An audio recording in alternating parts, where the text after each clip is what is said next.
Is this real?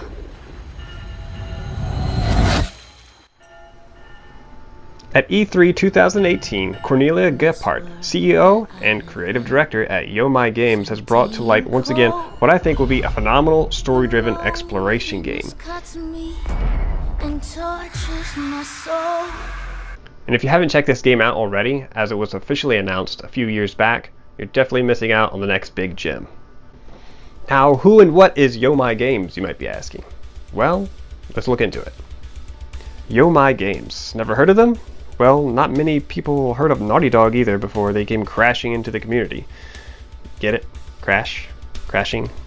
Okay, whatever. Anyway, Yo My Games is an independent game developer, a studio based in Berlin, Germany, found in 2009, and their stepping stone into the gaming community has been through free-to-play browser and mobile games.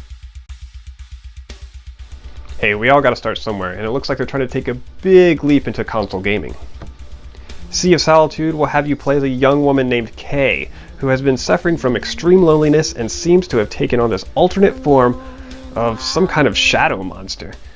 Shadow monster is the only way I can explain it. She still looks kind of humanoid, but she's like furry and hairy and has red eyes, so I guess she's a monster. And that's how the CEO has explained her form. She's a monster.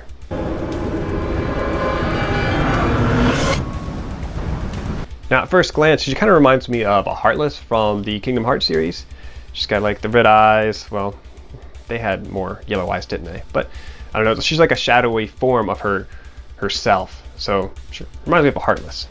Now, I really hope this game doesn't get swept under the rug with all the bigger games coming out as E3 presses forward, but I have a feeling it just might. This indie game might get swept under the rug, even though it's really good and creative, but I feel like if it does get swept under the rug, it's going to be one of those games you see in the future on one of your top 10 hidden gems lists, for sure. CEO and creative director Gephardt, I hope I'm pronouncing that right, seems so emotionally attached and genuinely fused with this game, which I think is missing from most modern games. Now this makes me super stoked to play this game, because anyone that's in charge of a big project like this, that's so emotionally and passionate about it, they're really giving it their all, so you know you're really going to get 100% from this developer. Now part of this game is finding out how Kay became this way, what made her so lonely or depressed and ultimately turned her into this form, and how can she get back? Now from a lot of the gameplay and from Gephardt herself, she said you'll be playing in this village or city that's sunken pretty much, or halfway sunken. And the level kind of rises and lowers depending on the other monsters' emotional feelings, I guess you could say. And you'll interact with them, and I guess the sea levels will rise and lower as you interact with them. Now it's weird because the other monsters in this game seem to take on a more animalistic form. Like you see a whale, you see a huge bird. You really don't see other humans in here unless you count the one scene where she's kind of like walking through a hallway and it looks like she's in a school and there's other students walking around and they're in their shadowy form too. I'm not quite sure if she's just using her memories in that scene or if it's an actual scene where she's walking into a school. I don't know. Time will tell. We'll see. Now, as you run into these other monsters, this giant whale and a huge bird, Gephardt has said that they are people too who have suffered from loneliness and turned into those monsters. I'm not sure why they turned into animals. I guess it'll explain it in the game. And she's more like a humanoid form. I guess a monster's a monster whale and a monster bird. It's like huge. But as you interact with them, you kind of help them out as well, she was saying. And as you help them out, you have to track down your own memories. And your memories will be at the bottom of the Sea of Solitude. And as you interact with those other monsters, I'm assuming you'll, I guess, create some kind of joy with them, and they'll lower the sea levels, and that's when you can actually go ahead and grab memories and remember like how you became this way, I guess, a little bit at a time. Another interesting part that Gephardt explained was that the boat itself has its own radius of weather, I guess I could say. Like, as long as you're in the boat or somewhat within the boat's radius, it's all sunny and happy and good, nice summer type atmosphere, I guess.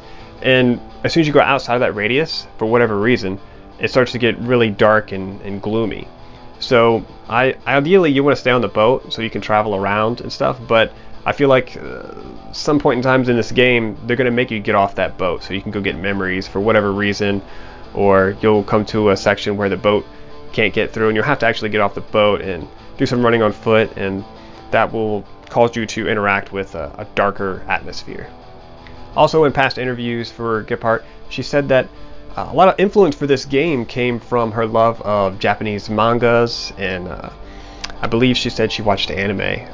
She likes the Studio Ghibli series a lot, so she at one point said that she really loves the Japanese like horror games, so she sees this game as kind of a mix between, how did she say it, Silent Hill and what's it, Studio Ghibli? A mix between Silent Hill and Studio Ghibli? That's kind of crazy. That makes it sound pretty sweet. Now this game seems like the type of game that you'd really want to come home after work and just shut off all the lights, shut off all the sounds in your house, lock yourself in a quiet room, and just sit down and immerse yourself and enjoy. And I'm not saying that this will appeal to all gamers, because no game ever will.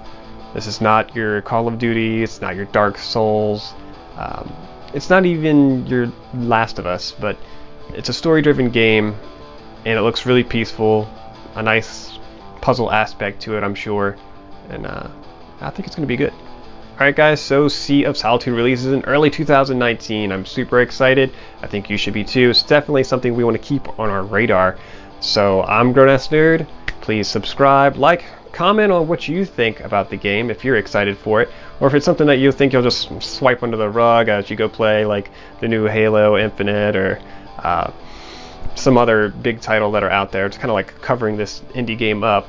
But yeah, hit that notification button so you can get my next videos, and I'll see you next time.